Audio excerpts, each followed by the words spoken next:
Salut à tous et bienvenue.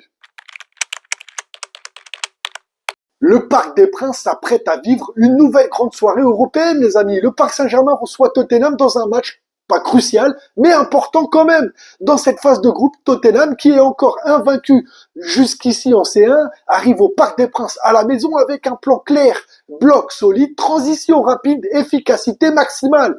Il faudra se méfier de cette équipe qui peut être difficile à bouger et qui peut surprendre à tout moment. Bon, il faudra aussi surveiller l'intensité mise par nos Parisiens dès les premières minutes et surtout, les amis, surveiller les contre-attaques anglaises. On espère une ambiance chaude, bouillante au Parc des Princes. Concernant les enjeux, c'est simple. Paris doit gagner pour se rattraper du faux pas contre le Bayern Munich. Il faut oublier ce faux pas. Ça peut arriver à n'importe qui. Mais et aussi parce que c'est au Parc des Princes, les gars. Quand on rentre au parc, on doit repartir choqué et avec 0 point. Tottenham doit absolument avoir peur en venant au Parc des Princes. 2 matchs ce soir, ultra important. On commence par l'Olympique de Marseille qui reçoit à domicile Newcastle dans un match à haut risque. Marseille doit absolument prendre des points pour rester dans la course. Et Newcastle, eux, ils sont plutôt tranquilles. Ils vont venir pour profiter éventuellement d'une victoire pour creuser l'écart et surtout pour pouvoir aborder les prochaines rencontres plus confortablement. Donc eux, ils viennent au stade Vélodrome, tranquilles, ils n'ont pas la pression du résultat, ils sont pas dos au mur, tandis que Marseille, là, ça va être compliqué. On sait que Marseille, quand ils jouent même chez eux, dans un stade rempli, des fois, tu les sens un peu crispés, ils peuvent être bloqués.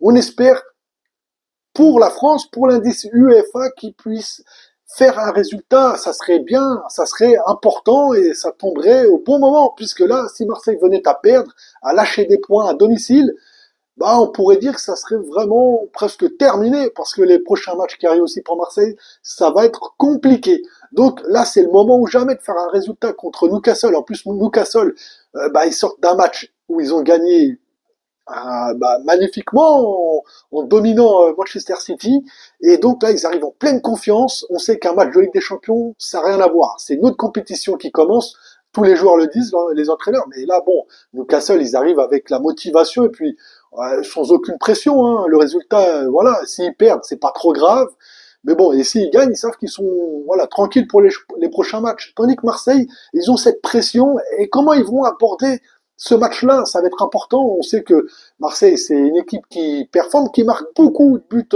ces derniers temps. Espérons qu'Aubameyang, Greenwood, Pexao, tout ça, ça trouve rapidement le chemin défilé, mais ça risque d'être compliqué parce que Newcastle, c'est une équipe qui aime bien jouer en transition rapide et c'est aussi une équipe qui peut très bien laisser la balle à l'adversaire pour jouer en contre. Et avec le milieu qu'ils ont, avec Tonali, Joelinton, s'ils jouent, ou Guimarães, ça peut faire beaucoup de dégâts, ça peut faire très très mal. Et espérons que l'Olympique de Marseille à domicile réponde présent. Maintenant, Marseille, comme j'ai dit, va devoir gérer donc la pression, le jeu anglais avec une transition probablement rapide, parce qu'ils vont vouloir jouer très très vite devant, en 1-2 touches, boum, ça va envoyer direct. Et espérons que la défense puisse être présente et surtout bien en place, parce que ça risque de faire des dégâts ce match-là. Moi j'ai peur pour vous les Marseillais. Ouais, j'ai peur pour vous, oui. En soi, si vous perdez, c'est pas trop grave. Pour moi, ça m'en fout, mais c'est pour l'indice UEFA français, les gars. Soyez paradins, pensez à nous. Bon, et maintenant, j'ai envie de faire un tour aussi sur le match de la soirée. Pour moi, c'est Chelsea FC Barcelone. Un choc entre deux visions du football. Ce gros match oppose deux clubs mythiques de la Ligue des Champions qu'on ne présente plus. Deux équipes qui ont écrit certaines des plus grandes pages de la compétition. Chelsea reçoit le FC Barcelone et à chaque fois que ces deux équipes se rencontrent en C1, ça nous offre à chaque fois des scénarios incroyables. Historique, intensité, tension, bagarre. Enfin bref, tout ce que tu veux. Cette saison encore, le duel promet d'être explosif. Chelsea est dans une phase de reconstruction mais commence enfin à trouver une certaine stabilité. Chelsea a énormément investi dans la jeunesse avec une refonte presque totale dans leur organisation tactique. Et puis aussi, il faut le dire, à domicile, Chelsea sont quand même plus solides avec un pressing coordonné, une transition rapide et un bloc très compact. Et le Barça on le présente plus, le Barça qui arrive aussi avec sa nouvelle génération, beaucoup de talents formés à la maison et avec un jeu de possession modernisé, plus vertical qu'avant. Malgré quelques irrégularités en Liga, le FC Barcelone reste très dangereux en Ligue des Champions. L'équipe, l'équipe aime imposer un rythme technique avec de la patience et une exploitation au niveau des couloirs. Donc l'enjeu du match pour Chelsea sera de confirmer la montée en puissance et montrer aussi qu'ils peuvent réaliser des grands matchs contre des grandes équipes d'Europe. Et pour le Barça, ça sera de prendre de l'avance pour sécuriser une qualification et pour aussi sécuriser et puis montrer que le nouveau projet mis en place par le Barça reste quand même solide. Et puis Flick aussi, il se doit de gagner pour sécuriser son groupe déjà et aussi montrer aux supporters, il n'y a rien de grave les gars. Le Barça, c'est le Barça, on est présent. Pour le duel tactique, j'imagine bien Chelsea exploiter les espaces dans le dos des défenseurs catalans. Surtout qu'avec les joueurs de couloir, ça peut aller très très vite. Et pour le Barça, ils vont rester probablement fidèles à leur philosophie de jeu. Donc, à savoir le contrôle du jeu, multiplié par les passes pour étirer le bloc londonien, ça peut donner un match très animé.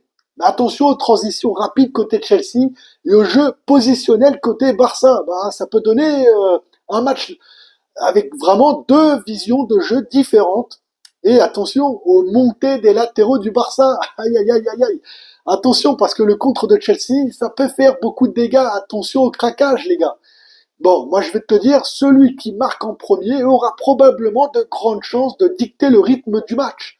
J'imagine bien que si Chelsea prend l'avantage, ça va être compliqué pour le Barça de revenir dans le match parce que Chelsea, avec leur bloc compact, ils pourraient très bien mettre un but et après jouer derrière et attendre. Et de toute façon, il y aura que ça à faire puisque le Barça, dans tous les cas, à 90%, ils ont toujours le monopole du ballon.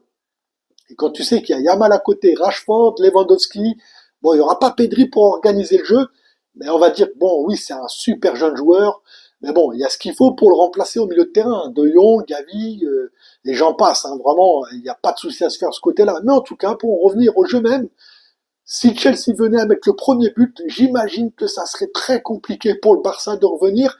Et dans ce cas-là, il faudrait compter sur un exploit de Lamine Yamal qui pourrait très bien lui aussi égaliser ou voire même transformer la rencontre, puisque c'est un joueur que personne n'arrive à comprendre. Le gars, tu penses qu'il va à droite, il va à gauche, tu le bloques sur un côté, il repart en arrière, puis il te fait un toupie et t'as rien compris. Enfin bref, tu l'auras compris. Lamine Yamal, c'est un joueur que tu peux juste regarder jouer, tu peux rien faire à part faire faute. Voilà, comme à l'époque Lionel Messi, même si c'est pas des joueurs comparables. Mais en tout cas, voilà, je suis pressé de voir ce match-là parce que c'est vraiment deux philosophies de jeu complètement différentes.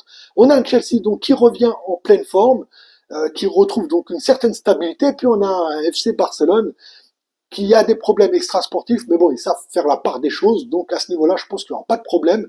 On va vraiment assister vraiment à un très gros match, et moi, quand je revois ces affiches-là, je repense automatiquement à l'époque de Didier Drogba, lorsqu'il était joueur à Chelsea, c'était magnifique.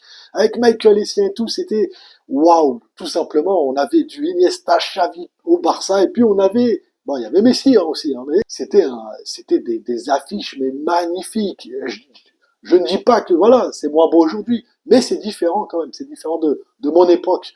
En tout cas, les amis, je suis très pressé de voir ce match-là. Si là, je dois donner un pronostic, je dirais comme ça 2-1 pour Chelsea, parce qu'ils sont à domicile et parce que je pense qu'ils vont réussir à se sublimer dans une affiche comme ça où ils doivent aussi reprendre des couleurs et puis ils ont les joueurs pour. Attention, le Barça aussi les joueurs. Mais en ce moment, le Barça, c'est pas terrible. Donc voilà, pour moi, je vois 2-1 pour Chelsea. Dis-moi toi en commentaire ce que tu vois. Et puis voilà, moi je te dis à très bientôt, probablement à demain pour un petit débrief sur les prochains matchs de Ligue des Champions, notamment un alléchant Arsenal-Bayern Munich. Et donc je te dis à bientôt pour une prochaine vidéo. Oublie pas, ici on parle football et boum